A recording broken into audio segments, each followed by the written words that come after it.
Bem,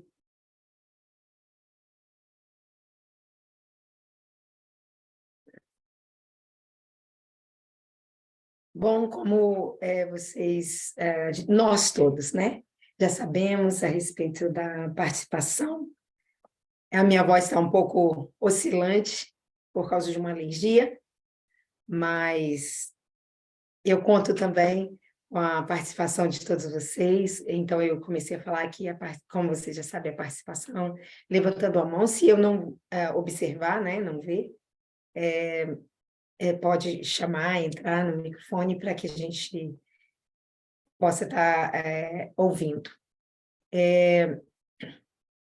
Como sempre, nós vamos começar a falar de um novo assunto, então, assim, é mais ainda necessário a participação de todos. Vai ajudar muito. E vocês devem ter visto o título desse estudo que nós vamos fazer. Nós vamos falar dos principais riscos para 2023 e além.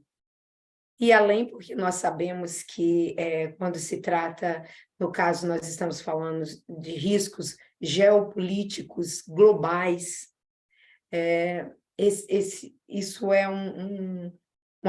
são acontecimentos, né, que podem e levam consequências ou podem perdurar por mais tempo que somente 2023, né? Não é possível dizer que esses riscos vão estar presentes somente em 2023.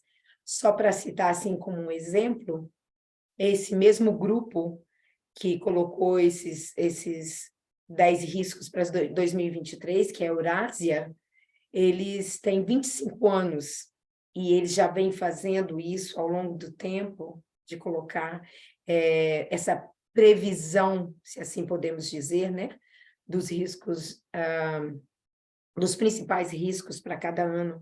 E citando um exemplo, no ano passado, em 2022, a Covid-19 na China, né,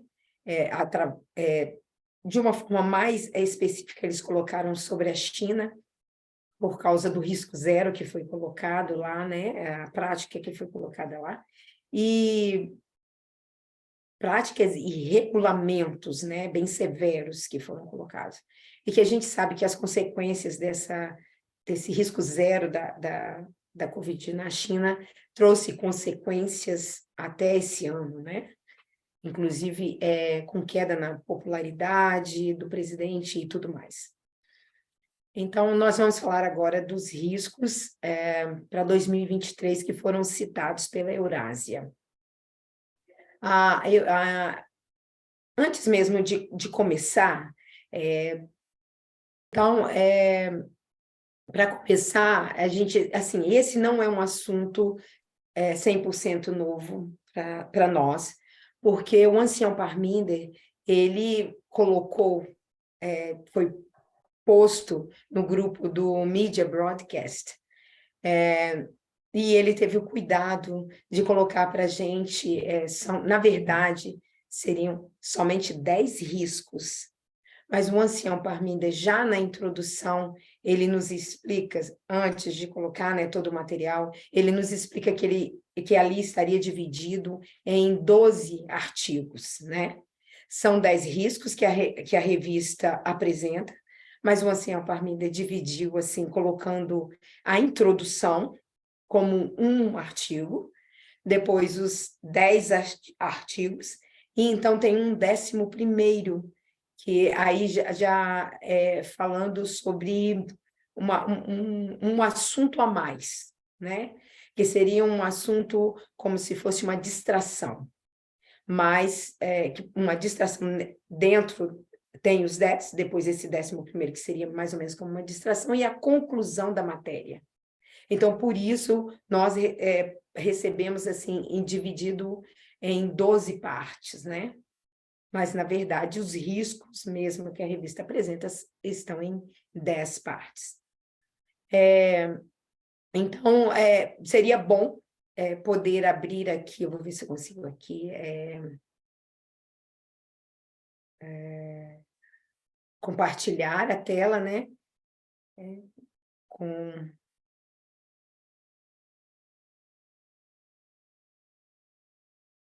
isso. Vocês estão podendo ver bem?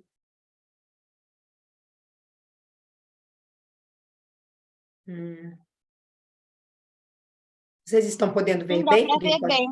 Sim. Tá bem. Então, aqui estão os 10 riscos, né? Mas a gente tem também, antes de tudo, né? Sempre quando o ancião Parminder coloca para a gente um artigo, o Ancient Test, eles trazem para a gente também um comentário, né? E esse comentário foi da seguinte forma: um comentário do Ancião Parminder sobre uma série de arquivos que estão sendo compartilhados. Estamos compartilhando uma série de 12 partes sobre os riscos que o mundo enfrenta em 2023 e além. Ao invés de entregá-los todos de uma vez, eles serão compartilhados nos próximos dias. Ao invés de pesquisar, baixar e compartilhar todos de uma vez, nós recomendamos que nós, né, tomemos tempo para passar por cada um individualmente, considerando o assunto e seu impacto sobre você pessoalmente e politicamente, antes de passar para o próximo.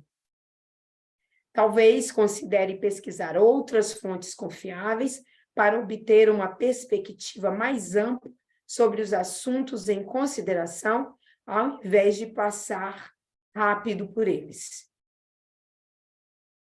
Então, seria aqui. Agora, deixa eu voltar lá para os 10 riscos. Acredito que seja esse, não? Eu vou apanhar um pouquinho aqui primeiro. Isso. Já estão aqui na tela, tá, Rê? Os 10 riscos. Já estão? Sim. Então, ótimo. Então, ótimo. Para tratar de cada um desses 10 riscos, antes de iniciar isso, eu vou passar uma introdução. Nós vamos conversar um pouco sobre quem... Continua aparecendo os 10 riscos aí? Sim. Ah, tá, obrigada. Nós vamos tratar primeiro de quem preparou esses 10 riscos, né? Quem fez essa matéria. Quem preparou essa matéria é a Eurasia Group, Eurasia Group é uma empresa de consultoria e pesquisa de risco político, fundada em 1988 por Ian Bremmer. O Ian Bremmer, ele é um cientista político americano, especializado. Bremmer é essa pessoa aqui. Ele é um cientista político americano, especializado em política externa dos Estados Unidos, e estados em transição e risco político global. Ele é presidente e cofundador da Eurasia Group. E o Ian Bremmer, ele também, os escritórios da Eurasia Group, eles estão presentes também em Nova York, Washington, DC, na capital, Londres, Tóquio, São Paulo, São Francisco, Brasília e Singapura. A empresa fornece análises e conhecimentos sobre os desenvolvimentos políticos e que movem os mercados e moldam os ambientes de investimento em todo o mundo. Também da Eurasia Group tem o Cliff Kupchan. Cliff Kupchan é um analista político americano e ex-funcionário do governo. Ele é o presidente da empresa de consultoria e assessoria de risco político Eurasia Group desde 2014. E o Cliff Kupchan, ele se especializou na Rússia e no Irã. Eu vou ver se eu consigo dividir a imagem dele aqui também. Espera aí, compartilhar.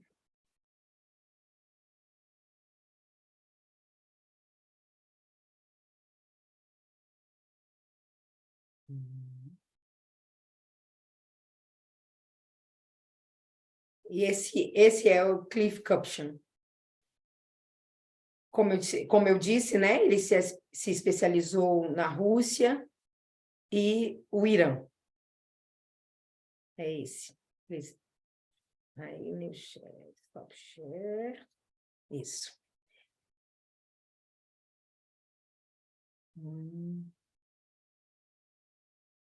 Nossa, bem. Isso. E tendo se especializado a respeito da Rússia, ele é uma autoridade no assunto, ele é realmente um especialista no assunto da Rússia e do Irã.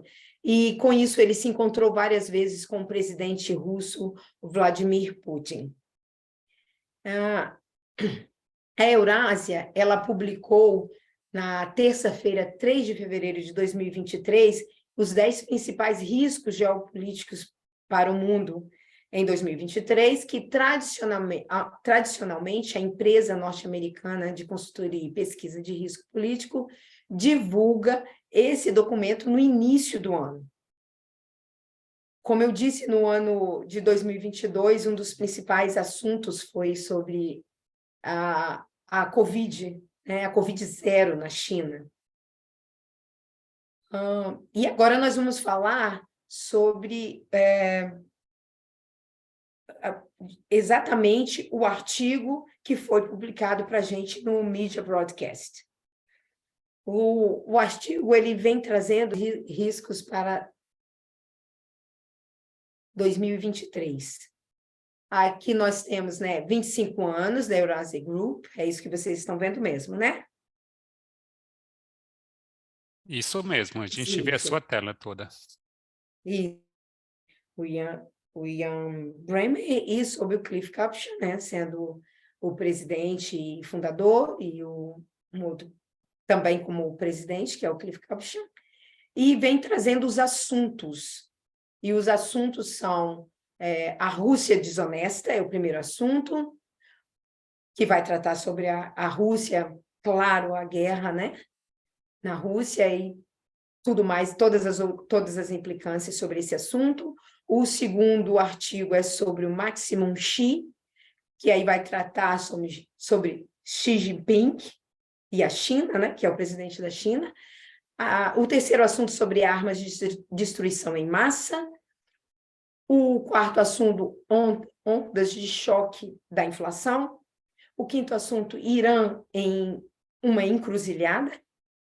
O sexto assunto é a crise de energia. Depois, o sétimo, desenvolvimento global preso. O oitavo, Estados divididos da América. O nono, o boom do TikTok. E o 10, o estresse hídrico. Como eu comentei antes, a gente vai ter um artigo como o 11º, né? Que ele vem como algo que seria red herrings, que é como algo que engana ou distrai, são questões relevantes, algo que engana ou distrai de uma questão relevante ou importante, mas são assuntos também relacionados ao ano de 2023. E se alguém puder ler esse primeiro parágrafo para a gente começar? Eu gostaria de ler, Renilde. Por favor. Estamos, em grande parte, superando a pandemia. A Rússia não tem como vencer na Ucrânia. A União Europeia está mais forte do que nunca. A NATO redescobriu a sua razão de ser. O G7 está se fortalecendo. As energias renováveis estão se tornando muito baratas. O hash power americano permanece incomparável. As eleições nos Estados Unidos foram decididamente normais, e muitos dos candidatos que representavam a maior ameaça à democracia, especialmente aqueles que teriam autoridade sobre as eleições, perderam suas disputas. Enquanto isso, Donald Trump está no ponto mais fraco desde quando se tornou presidente, com um grande número de republicanos se preparando para enfrentá-lo pela indicação do Partido Republicano.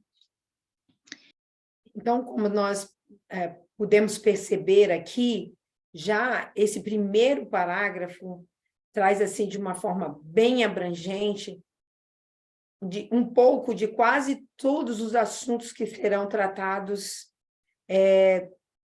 nesses 10 tópicos, né, de riscos para 2023. Mas, ao mesmo tempo, também, esse primeiro parágrafo está tentando trazer para a gente as forças, né, que vão estar em maior, como é que eu posso dizer? Vão estar aparecendo de forma mais clara para a gente a respeito de tanto de problemas, soluções e consequências do que a gente vai ter para 2023.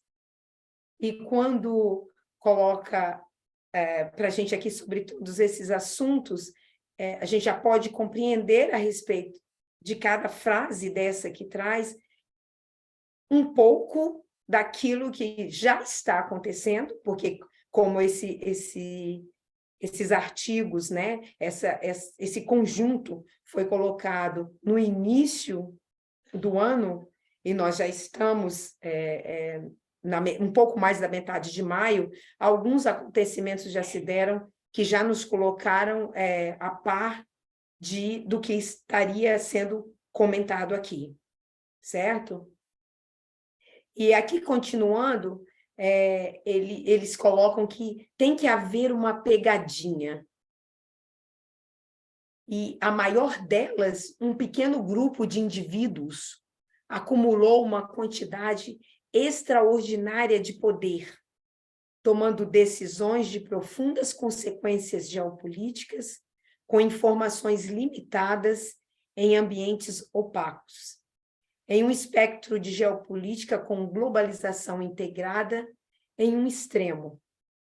Esses desenvolvimentos estão no outro extremo e estão gerando uma quantidade desproporcional de incerteza no mundo hoje.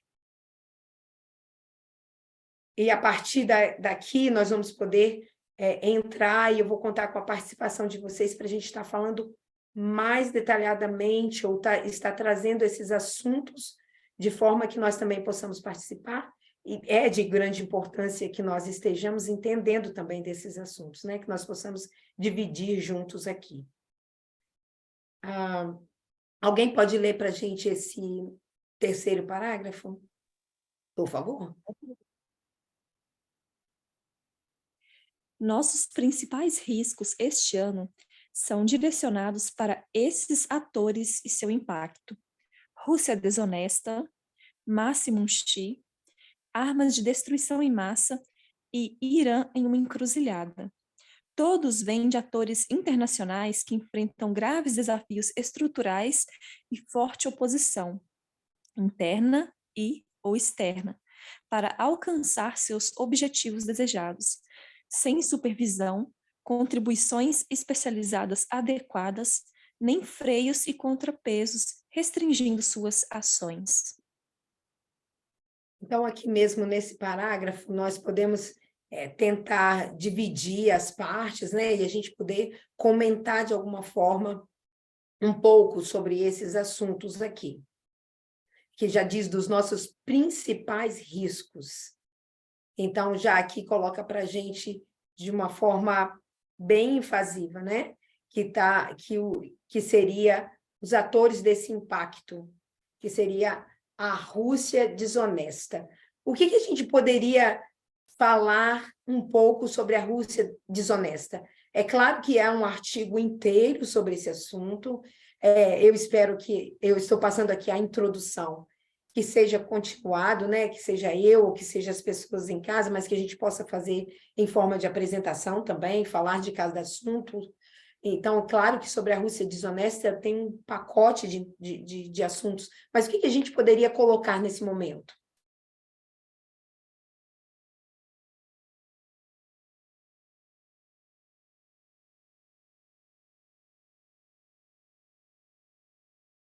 Alguém gostaria de comentar? Oi, Rê. Oi, Nildo.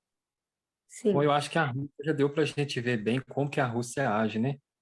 Ela usa desinformação, ela muitas vezes ela fala uma coisa e age diferente. Eu tô vendo esse ponto de vista. Não sei se talvez sim, outras sim, pessoas. sim, Chantageia Ela com chantageia, ela diz uma coisa e faz outra. Eu acho que a estratégia dela dela agir, né, tem sido assim.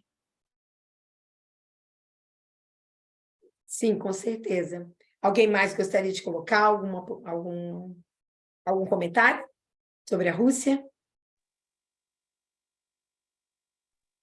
Enid, você queria um resumo desse primeiro artigo sobre a Rússia ou Não é, verdadeiramente isso, mas se você quiser fazer, tudo bem, porque eu acredito, como o ancião Parminda colocou, que cada assunto deve ser tratado de uma forma separada, porque engloba muita informação. Mas se você quer colocar algo sobre o primeiro artigo, quer falar sobre a Rússia não, eu desonesta? acho que realmente que cada um aqui desses Sim, sim, participantes com certeza deveria estar capacitado de responder, né? Que esses artigos a gente compartilhou, traduzidos já há um bom tempo, né? Pelo menos esses primeiros. E assim, porque isso basicamente seria esses artigos trazem uma versão resumida, né, de qual o problema em questão, né, no meio de sim, tantas notícias que tem cada dia, né? cada assunto. Mas tem uma mão levantada aí. Tá, desculpa, eu não estou vendo, mas pode É, falar. sou eu, Ah, Rê. É por duas tá, vezes eu tentei falar, eu acho que meu microfone não estava bom, por isso você não estava tudo me bem. ouvindo, mas agora eu tirei o microfone. Então, eu queria, assim, colocar também a forma com que a Rússia engana o seu próprio povo, né? Ela deixa ali o seu povo isolado com as informações que só ela dá, né, a respeito das guerras, que ela tenta dissuadi-los, né, simular algo bom do que eles estão fazendo, também as mentiras, né, eles tentam colocar, fazer com que eles tenham acesso a somente o que eles querem de informação, e que as informações que eles dão também é só o que vai ser algo que deixa eles alienados favoravelmente ao governo do próprio ditador ali, né? O ditador não, eu diria. Agora a gente pode enxergar ele melhor como autoritário, né? Um governo autoritário ali. Sim, sim, com certeza. Leonid, eu também tenho uma observação sobre a Rússia, eh, Aham, porque o artigo fala, né, da real ameaça, né, de segurança para a Europa e todos os países, né, pela ameaça nuclear, né?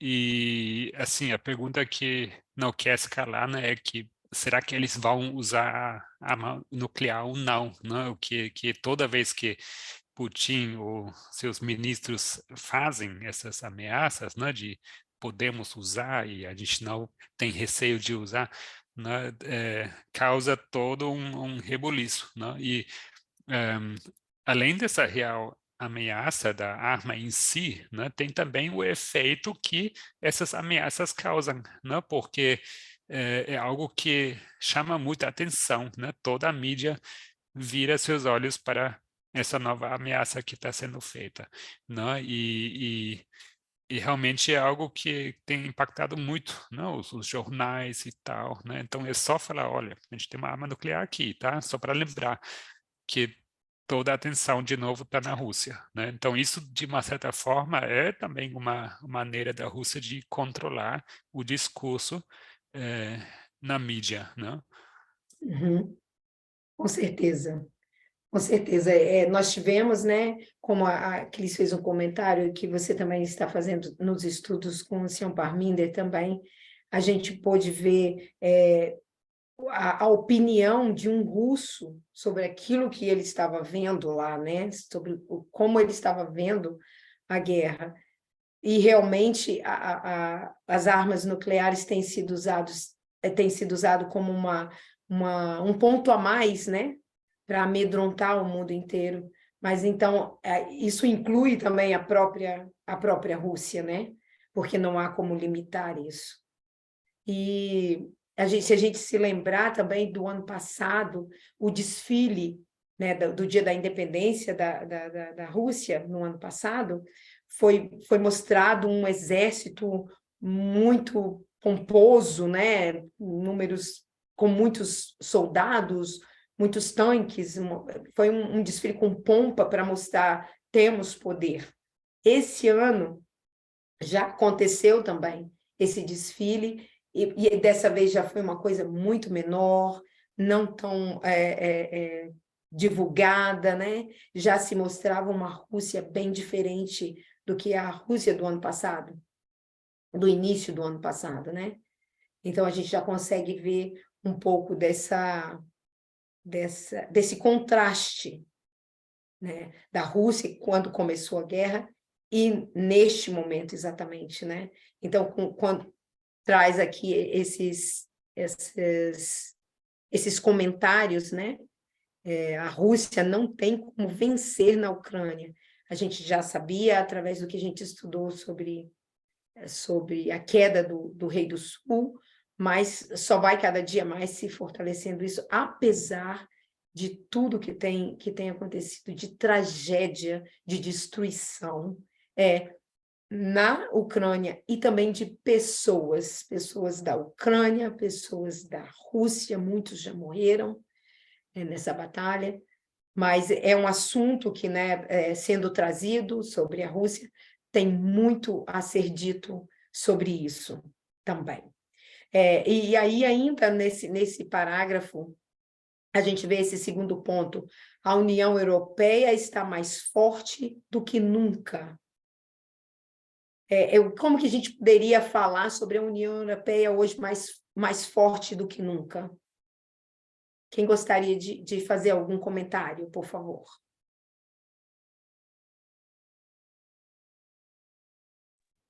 Eu posso comentar. Sim. A gente vê, assim, países, né? Vou tomar o exemplo da Alemanha, né? Que teve durante décadas, né? De fato, desde a Segunda Guerra Mundial, né? Uma política, né, de não se envolver jamais, assim, em conflitos armados, né, de uma forma de apoiar com armas, e não, eles têm sempre uma política de dar apoio de uma forma muito passiva, né, de dar assistência sanitária, etc. Né? Mas, assim, entregar armas, tanques, isso é algo, um ponto de virada. Né? Então, estava demorando até demais, mas foi algo que aconteceu, né? Um país importante da União Europeia mudou completamente, né, a sua política com respeito a se envolver, né, de fato nesse conflito, nessa guerra. Né? Então, se fala abertamente de guerra de invasão, né? Teve muito receio no começo, se pode chamar de guerra ou não. Então, Sim, é um sim. apoio aberto, né? Ninguém, vamos dizer, está escondendo, né, que sim, vamos mandar tanques, vamos mandar armas, vamos mandar munição, né? Sim, com certeza. Obrigada, Gabriel. Muito bom o ponto que você colocou, né? E também todos esses países da Europa, essa união mais forte do que nunca, porque também eles são muito dependentes também, né? Do gás que vem da Rússia, né? E, de uma maneira em geral, eles precisam também apoiar, porque essa guerra também pode se estender para consequências muito piores para o mundo inteiro, não só para a Europa, né? Depois, o próximo... Sim? Com isso também eu vejo, por exemplo, a Inglaterra, né, o Reino Unido foi muito prejudicado por ter saído da União, né? União Europeia. Porque hoje a economia está afetada, assim, diretamente. Ela ficou Uhum. sem apoio nenhum, né, praticamente, e com certeza isso tem a ver. Dá para ver que, de um lado, a gente tem a União Europeia forte, né, e esse risco que o Reino Unido assumiu, né, e está enfrentando fortes crises por conta disso, né. Então, dá para ver bem aí a força que a União Europeia está tendo em cima disso, né? Baseando nesse fato que o Gabriel apresentou também. Sim, com certeza. Certo. Continuando ainda, no Desculpe. parágrafo que a gente leu, a gente vê falando sobre a NATO, né? Que seria a ONU, né? Que redescobriu a razão de ser. A OTAN. OTAN, perdão, OTAN. Como que a gente poderia falar sobre esse assunto? Eu gostaria que tivesse mais participação, porque são assuntos que não é que a gente vai saber de tudo sobre esse assunto, mas um pouco de cada assunto nós sabemos. E a participação é para dividir, nós vamos complementar, mas é necessário, como a senhora Parmida colocou, que nós estudemos sobre esse assunto, também que nós possamos discutir sobre ele. Quem que quer falar sobre a NATO que redescobriu a sua razão de ser? A OTAN.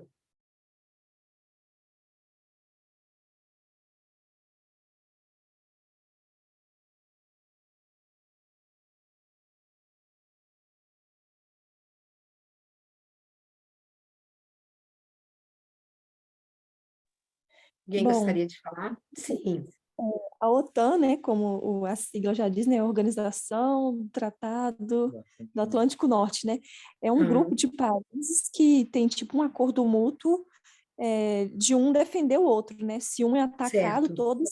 todos automaticamente são atacados também. Então, talvez, como estava tudo, né, muito tranquilo, cada um com um pouco estagnado, né? E diante dessa Sim. situação aí com a Ucrânia, né? Ela não faz parte da OTAN, eu acho que não, né? Não Me fazia, corrija. né? Não Agora fazia. ela está fazendo, Continua não fazendo. Continua não fazendo? Ainda, né? por enquanto. Por enquanto.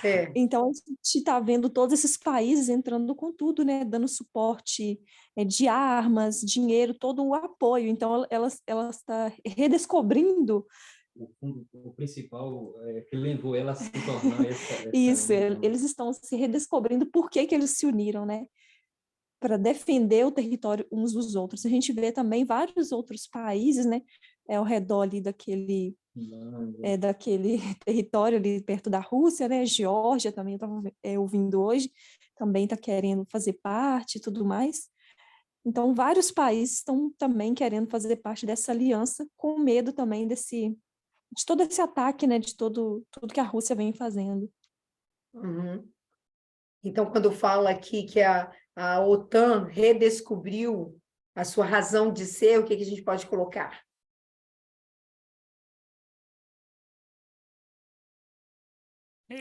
Se eu não me engano, assim, um dos propósitos, né, é ser um contrapeso, né, contra a própria Rússia, né, a antiga União Soviética, né, aquela grande ameaça, né, que está do lado desse bloco de países, né?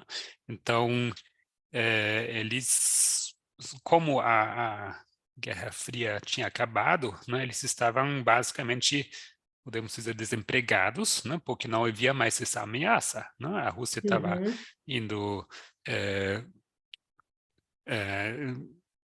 estava se transformando, não, aparentemente mais para valores do Ocidente, não?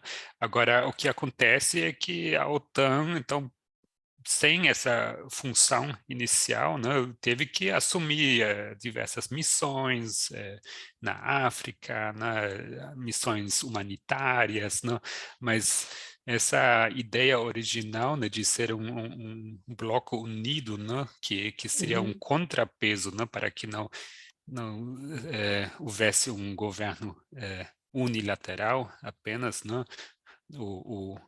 Né, para que houvesse um equilíbrio, né?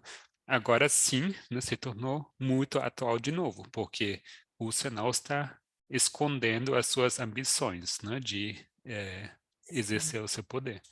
Sim. E depois também que a Finlândia e a Suécia expressaram o desejo de fazer parte da OTAN no ano passado, né? Essa pressão veio também do governo turco, colocou obstáculos, e então também Putin, né? Porque mais países, e esses países ali estando no entorno da Ucrânia, da Rússia, isso dificultaria mais para a Rússia, né?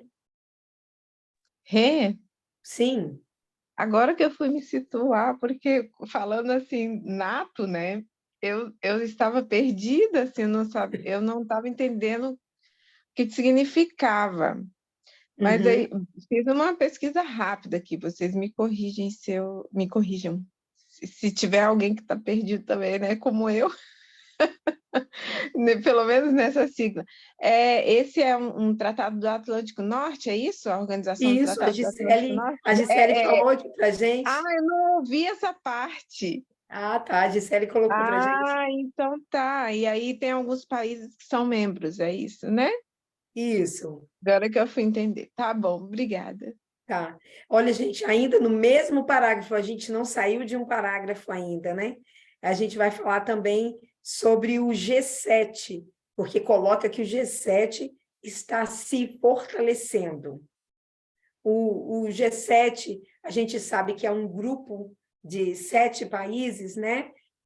Até quase que a gente já está colocando o 8º ali também junto, mas são 7 países mais industrializados do mundo, composto pela Alemanha, Canadá, Estados Unidos, França, Itália, Japão, Reino Unido. Aqui estão os 7, né? E o Reino Unido. O G7 também ele está se fortalecendo, porque, claro, numa iminência como essa, que houve a guerra, como o Gabriel colocou também, que a União Europeia se tornou mais forte, assim também o G7, né? E todos em prol também não só do desenvolvimento de seus próprios países e haver essa troca, né? Mas também em apoio para a Ucrânia. Não todos esses países verbalizaram o apoio para a Ucrânia, mas a gente sabe que muito que tem se recebido da Alemanha, dos Estados Unidos, e esse apoio como tem sido crucial para que a Ucrânia possa permanecer resistindo, né? Então, esse seria o G7. As energias renováveis estão se tornando muito baratas. Para falar também das energias renováveis, nós sabemos que o quanto tem sido investido, até porque para sair um pouco também, porque isso leva anos, né? Não é uma coisa do dia para a noite, vai levar anos para não ter tanta dependência do petróleo, né? Que e o gás, né? Que é de onde a Rússia também tira muito de sua força, né? E do território em si, né? Porque, como a gente viu, foi preciso que se abrisse precedentes, né? Para que navios pudessem sair com grãos da Ucrânia. Senão, todo mundo, a gente sabe que as consequências do mundo inteiro é a crise por causa da guerra, por falta, né, não só de alimentos, mas também de insumos, né, que precisam passar por ali, que precisam sair também da Rússia. E as energias renováveis estão se tornando mais baratas porque está havendo um investimento maior. Mas por mais que se torne mais barato, ainda não é uma coisa tão acessível assim, né? Para todas as pessoas. Fala sobre o hard power americano permanece incomparável, né? Que a gente pode colocar aqui sobre a força dos Estados Unidos, né? Essa força dos Estados Unidos permanece incomparável. Então, aqui também um assunto, e vai ter um artigo só sobre os Estados Desunidos da América, que por mais que esteja com todo esse conflito que a gente sabe que é mais legislativo, né, que está acontecendo, e, portanto, centro legislativo, quando se trata da Suprema Corte, trata de toda a sociedade, né? Eu não sei se todo mundo tem acompanhado, mas a gente sabe que desde a caída do Roe versus Wade tem sido muito difícil, né? Para todas, a gente pode colocar para as mulheres nos Estados Unidos para serem tratadas, não só com relação ao aborto, mas agora até as grávidas que não têm aborto estão sentindo mal, não estão sendo tratadas devidamente porque os médicos estão se colocando como temerosos, ou às vezes também porque têm os mesmos pensamentos dessas leis, né, de seguir essas leis conservadoras nos Estados Unidos. Também a gente vai, nesse mesmo parágrafo, falou sobre as eleições nos Estados Unidos, foram decididamente normais, e muitos dos candidatos que representavam a maior ameaça à democracia, especialmente aqueles que teriam autoridade sobre as eleições, perderam suas disputas. Então, a gente pode ver ainda mais que veio trazendo um exemplo assim que é bem mais nítido para todos nós, desculpa, foi na frente da câmera, bem mais nítido para todos nós, fala de Donald Trump, que está no ponto mais fraco desde quando ele se tornou presidente, com um grande número de republicanos se preparando para enfrentá-lo pela indicação do Partido Republicano. Nós tivemos também um estudo com a Gale também, que a Gale veio trazendo sobre esse assunto, né? Que a gente sabe que dentro do Partido Republicano e também das eleições preliminares, eu esqueci agora o nome do termo, de meio termo, né? As eleições de meio termo nos Estados Unidos também, dentro do próprio Partido Republicano, eles demoraram muito mais tempo, foi um tempo recorde, para chegar a uma conclusão, para chegar a um candidato, para chegar a um consenso. Então, quando se fala dessa hard power americana que permanece incomparável, ao mesmo tempo está trazendo ali as fragilidades, né, dos Estados Unidos. Outro estudo que vai ser também muito importante para nós, porque pode esmiuçar muitos assuntos. E aí, eu acho até que já tinha lido essa parte, ou não? Tem que haver uma pegadinha. Não, a gente já tinha lido, né?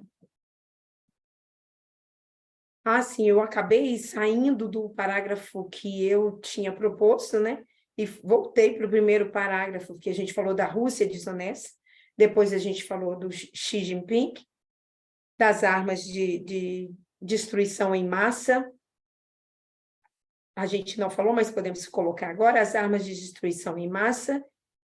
O que a gente poderia falar sobre isso? Falamos um pouco, como o Gabriel colocou, que seria do risco, né, dessa guerra da Rússia contra a Ucrânia, que ele sempre está colocando esse risco de colocar as armas atômicas, né, colocar esse perigo, ele sempre gosta de colocar esse perigo no ar. E quando fala do Irã numa encruzilhada, alguém gostaria de falar um pouco sobre o Irã, o que vem acontecendo nesses últimos meses? Fez um breve resumo, porque também é um estudo para ser destrinchado com muitas informações.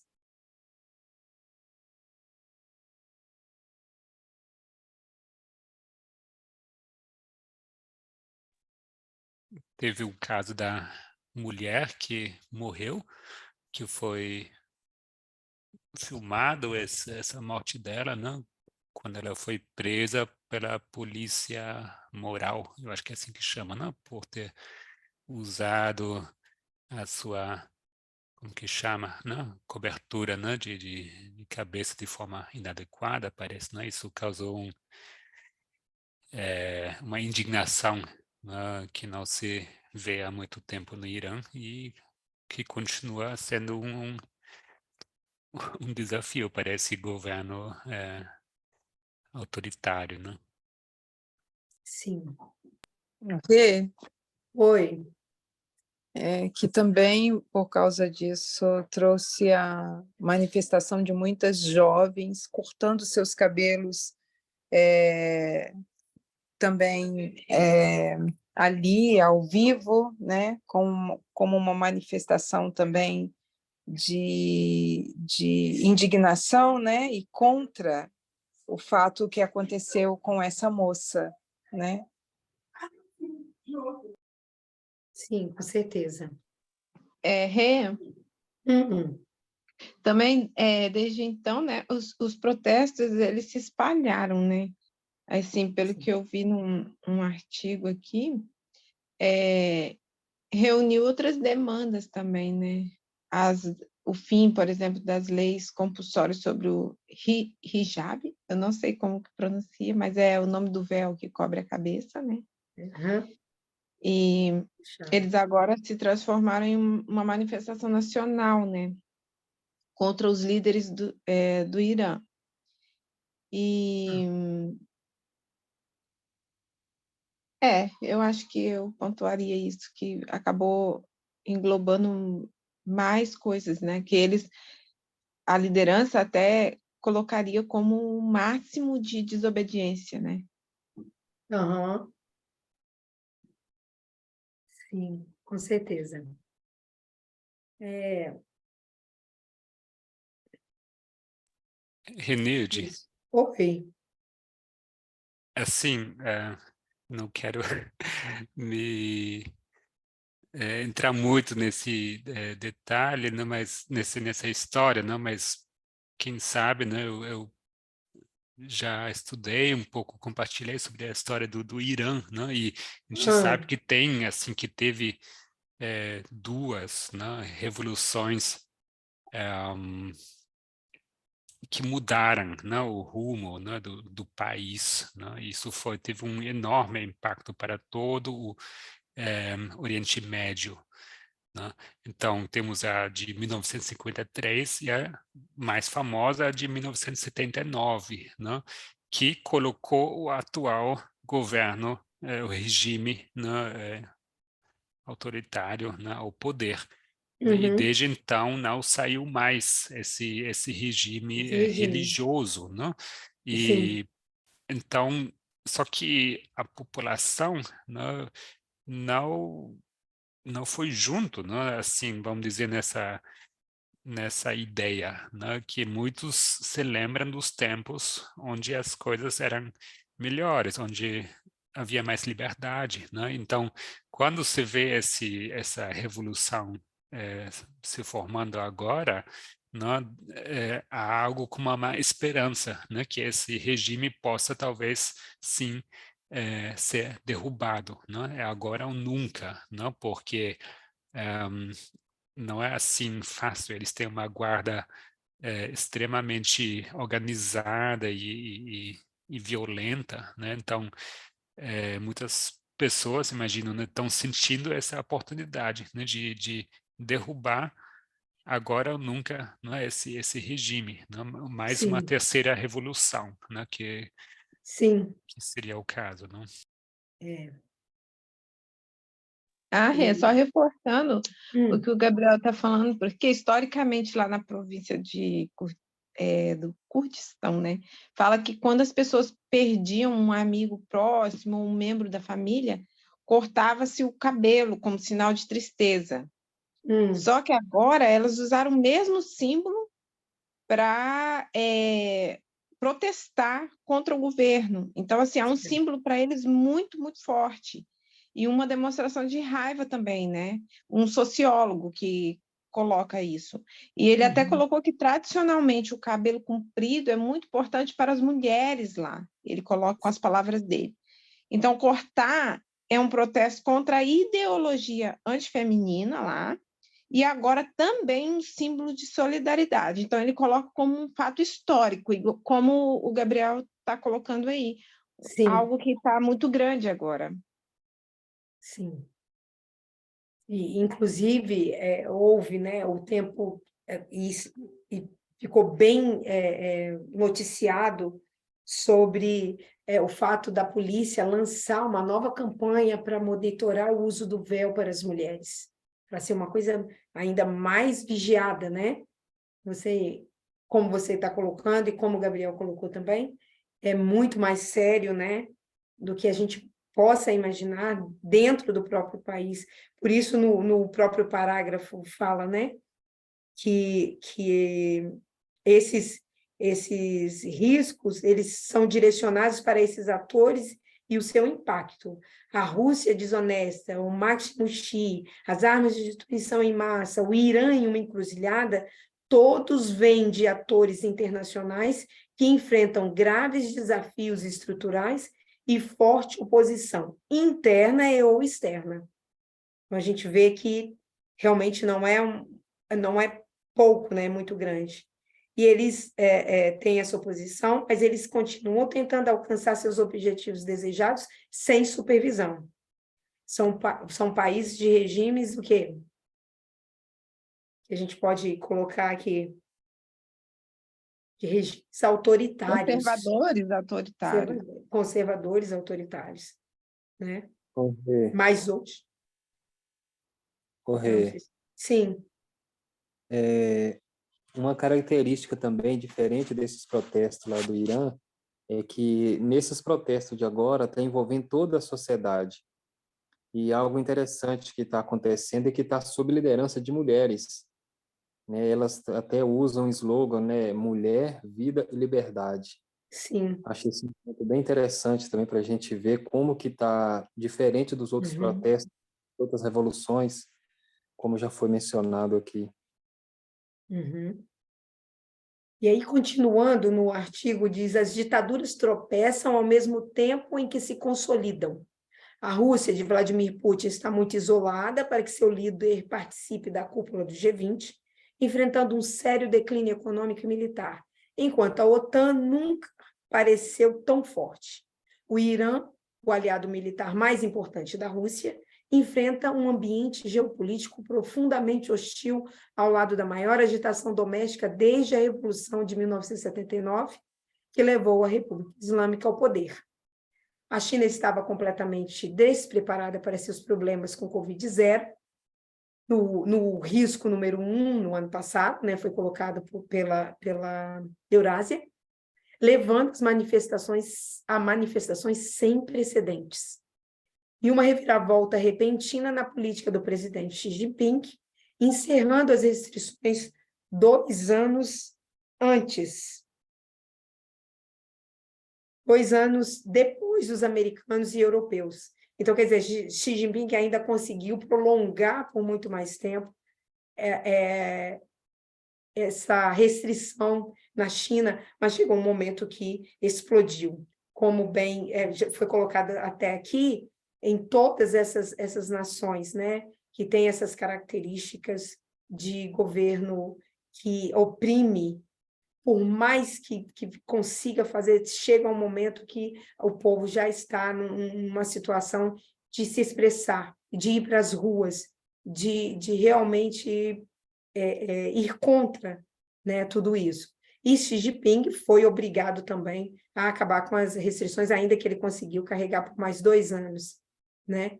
E cada vez fica mais insustentável isso, né? Se nós formos percorrendo cada parágrafo aqui, nós vamos ver que os assuntos são muito abrangentes, são muito importantes. Todos os artigos já estão colocados no Media Broadcast Brasil. Eu aproveito essa oportunidade aqui para estar trazendo, aguçando a cada um de nós a estar pesquisando mais sobre isso, fazendo um estudo minucioso sobre cada um desses artigos, nós temos muito para aprender aqui, e eu não vou deixar de ressaltar aqui um pouco, quando fala sobre o centibilionário da tecnologia, é uma ameaça maior à instabilidade global do que Putin ou Xi? Porque aí já vamos entrar também num assunto que está sendo muito discutido nos Estados Unidos e pelo mundo todo. E no Brasil não é diferente, né? Porque quando a gente vai falar dos centibilionários, a gente vai falar também desses proprietários das big techs, né? Que eles estão no topo, né? de riqueza, é um número muito mínimo comparado a tudo mais no mundo, mas esse número mínimo, 100 bilionários, é porque eles têm mais do que 100 bilhões de reais, de dólares. A gente não é pouco, né? Então, esses 100 bilionários, eles estão cada vez mais ricos, e são os 100 bilionários da tecnologia. E aqui está dizendo, nos aguçando a questionar, será que eles estão, esses 100 bilionários da tecnologia, eles são uma ameaça à instabilidade global maior do que Putin ou Xi Jinping? Alguém quer fazer um comentário bem breve? O que acredita?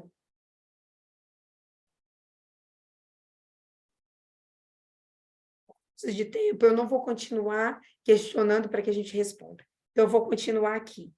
No próprio artigo diz, não está claro, mas é a pergunta certa a ser feita em um desafio crítico para as democracias do mundo, destacando a vulnerabilidade das instituições políticas representativas e o crescente fascínio pelo controle e vigilância do Estado.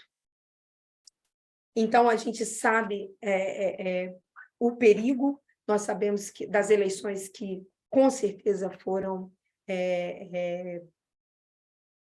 resultado, né, já dessa influência tão grande por parte das mídias, das plataformas. A gente estudou sobre o Gamergate, a gente sabe que isso é uma visão também que vem sido trazida também desde a Cambridge Analytica, né? E a gente sabe que os governos, muitas eleições têm sido decididas em cima dessas influências, que podem ser maior do que nações, né? E a gente sabe que isso é parte porque a tecnologia as fortaleceu e enfraqueceu os regimes autoritários. Em 2023, menos de 2 décadas depois, ocorre o contrário, porque antes, né, nas eleições de 2016, que é a maior ênfase, né, da eleição de Trump em 2016, até a gente sabe que as eleições do Brasil também, o regime autoritário se fortaleceu através dessa força na tecnologia. E agora, em 2023, 2 décadas depois, a gente vê que ocorre o contrário, né? Não é o fim da democracia, nem da OTAN ou do Ocidente, mas continuamos nas profundezas de uma recessão geopolítica com os riscos deste ano, o mais perigoso que encontramos nos 25 anos desde que iniciamos a Eurasia Group. Então, fica bem nítido aqui para a gente que até quando eles prepararam todo esse material para colocar os riscos mais importantes de 2023 e além, eles também conseguiram colocar, como nós já sabíamos também, né, que a gente está não só numa recessão geopolítica, mas que os riscos deste ano, entre os riscos desse ano, se contém, né, os mais perigosos desses últimos 25 anos. Isso é a opinião da Eurasia Group, mas para nós também, como movimento, a gente sabe que tudo que tem sido trazido para nós nos últimos anos, desde o clamor da meia-noite, vem culminando com estes assuntos que estão sendo trazidos aqui. Não sem razão, Ancião Parminda coloca esses artigos, coloca que nós devemos estudar, que nós devemos nos aprofundar nesses assuntos, e fica aqui como uma forma de incentivar que outras pessoas também possam vir trazendo os estudos um a um, que nós possamos estar discutindo todos esses assuntos, porque eles são muito complexos. Eu vou dividir a tela rapidamente só para mostrar, porque também pela ilustração a gente consegue ter uma ideia dos assuntos e da importância de cada assunto, como foi, eu estou colocando aqui agora, como foi mostrado pela revista, né? Pela Eurásia. Oi, Emilde, com sim, licença, se dá uma olhada no chat. sim. Tá, Gabriel, tá bom. Eu vou ser bem breve aqui, só vou mostrar mesmo. Sim, Rose. Eu só queria fazer um comentário que você lê lá no final sobre a recessão, né, que está nas profundezas de recessão geopolítica, né, e a geopolítica é exatamente estudo, né, dessas disputas de poder entre estados e territórios, né, conflitos diplomáticos ou políticos e territoriais, né, essas crises, né, que existem nessa evolução histórica, né? Sim. E essa recessão seria nada mais, nada menos do que o que a gente está vendo nesses 10 pontos, que é desemprego, renda familiar, que a gente vê com a inflação, né? A redução na taxa de lucro. Então, essas falências de empresas, né? A gente está vendo aí o que aconteceu com várias empresas famosas, né? Americanas, a Tokstok, essas falências. Brasil, né? Sim. Isso. E a queda no nível de investimento. Então, para ver o quanto esse final aí que você fala, além de englobar um pouco tudo, porque acaba tudo vindo para um declínio, né? Um problema profundo, né? Bem interessante isso, né? E tudo isso vai poder ser trazido ponto a ponto, né? Aí eu vou mostrar aqui, só para que vocês tenham ideia também de como foi mostrado pela Eurásia, a Rússia desonesta, né? E aí vai falar sobre o assunto, aqui, depois vai falar sobre o Xi máximo, aqui a gente teve o Putin na Rússia, o Xi Jinping da China, e já colocando, né, as rachaduras de toda a parte que foi... que é muito um governo muito, como que eu posso colocar? De muito controle, né? Conservador? Conservador, já rachando, né? As armas aqui está disrupção, mas é destruição em massa, né? Que está trazendo para a gente aqui, a gente pode ver de forma bem nítida sobre a tecnologia. Também o quarto é as ondas de choque da inflação, como você colocou para a gente, juros, recessão e toda a crise nos países emergentes também, né? Nos mercados emergentes. O Irã, né, na tradução aqui saiu como o Irã em um canto, mas seria um Irã, né, na encruzilhada, né? Como foi acuado, né? Acuado, exatamente. A crise de energia, né? Os preços altos do petróleo, que também aumentaram os atritos da OPEP e os Estados Unidos, né?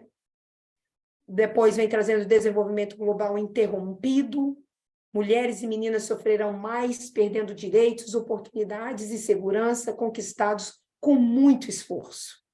Essa semana já saiu uma reportagem sobre isso aqui no Brasil. 8 estados divididos... Não, o 8 é Estados Divididos da América.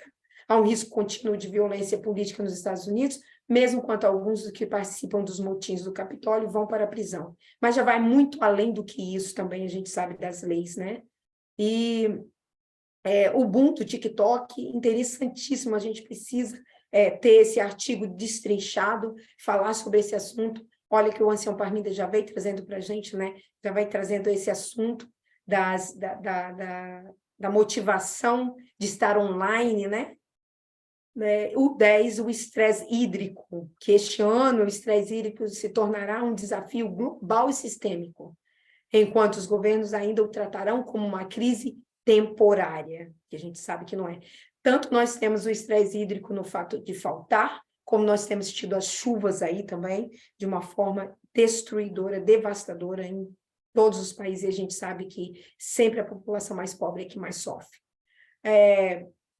O arenque vermelho, que é como eu disse, são assuntos, né, que são que distrai dos assuntos mais importantes, mas não deixam de ser assuntos que estão sendo tratados seriamente nesse ano, que é sobre as rachaduras na Ucrânia, a disfunção da União Europeia, a crise de Taiwan, a tecnologia Chic Fortet, tudo isso, todos esses são assuntos importantíssimos para nós. E depois nós vamos ter a conclusão também, que eu acho que não vale passar agora aqui na introdução. Então, deixando aqui para vocês, para todos nós, né? Para a gente estar trazendo esses estudos, quanto mais possível, para destrinchar todos esses assuntos e continuarmos seguindo, né, com atenção, tudo aquilo que vem sendo trazido para nós através do clamor da meia-noite. E, para finalizar aqui, quero perguntar se alguém quer fazer algum comentário breve, senão vamos finalizar com uma oração. Então, finalizo com uma oração. Aqueles que puderem se ajoelhar. Maravilhoso Deus de misericórdia, de justiça, de amor, de sabedoria, de verdade.